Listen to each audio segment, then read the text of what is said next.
Well, in the US, President Trump and his Democratic Party challenger Joe Biden are visiting the key states to try to target undecided voters ahead of tomorrow's presidential election. 97 million people have already taken part in early voting. That's more than two-thirds of the votes registered in the entire campaign 4 years ago. In a moment, our North America editor John Sopel will have the latest on President Trump's campaign. But first, Nick Bryant reports from Pennsylvania, the scene of Joe Biden's latest campaign rally.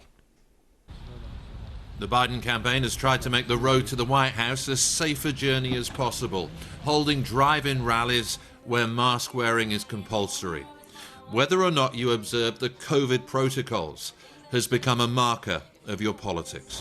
Where this guy, Trump, has destroyed everything. He's a vile, nasty human being. He can't be the president. I want someone who my daughter can look up to. We need a return to normalcy. We need decency in the White House.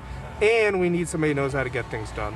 This has been such a surreal presidential election, one in which the method of campaigning has actually become a campaign issue in itself. Hello, Philadelphia! Joe Biden has tried to turn this into the coronavirus election, a referendum on Donald Trump's handling of a viral onslaught that's killed more than 230,000 Americans. To beat the virus, we first got to beat Donald Trump. He's the virus. But it's not just the health of America he's seeking to rehabilitate. He says he's trying to save its soul. We choose hope over fear. We choose unity over division. We choose science over fiction. And yes, we choose truth over lies.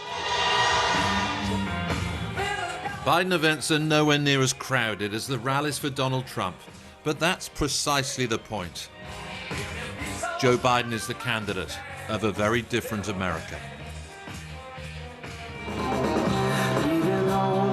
He's been more high energy in these final days of campaigning, but for much of 2020, the former vice president has almost been an invisible candidate. Thank you, thank you, thank you, thank you.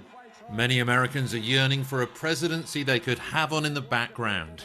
But has this 77-year-old aroused the necessary passion that's often needed to win? Nick Bryant, BBC News, Pennsylvania. Today began in Miami. It was 11s in North Carolina. Tomorrow we are going to win this state, and we are going to win 4 more years in our great White House. Then north and lunchtime in Scranton, Pennsylvania. A state that will be critical in this election. From here he'll go on to Michigan, Wisconsin, back to Michigan and finally Washington. 2,500 miles travelled in one day alone. I don't know how many people here, but there's a lot of people here. And it's windy as hell and it's cold and I couldn't care. Look at that flag, bro. Oh, it's so beautiful.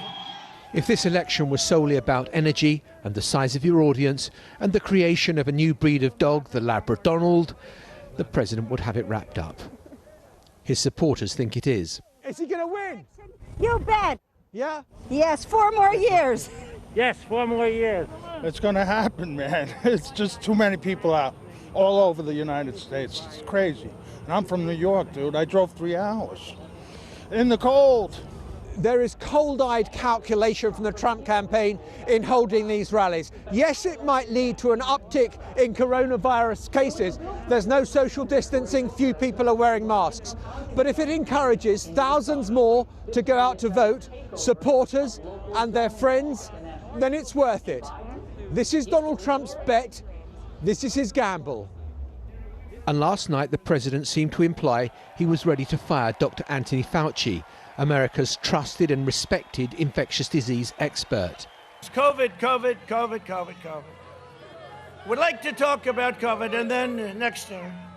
Here's what happens, November 4th. You won't hear too much about it. Fire Fauci, the audience cried. And the president responded. Don't tell anybody, but let me wait till a little bit after the election. Trying to ignore the deepening pandemic, Donald Trump has strutted his stuff with verve and determination these past few jaw-dropping weeks. His supporters just hope this isn't the last dance. Nearly 100 million Americans have already voted. That's nearly 3/4 of the total who voted 4 years ago. Now that's thought to work to Joe Biden's advantage, but Donald Trump is hoping tomorrow there will be a huge surge of his supporters going to the polls.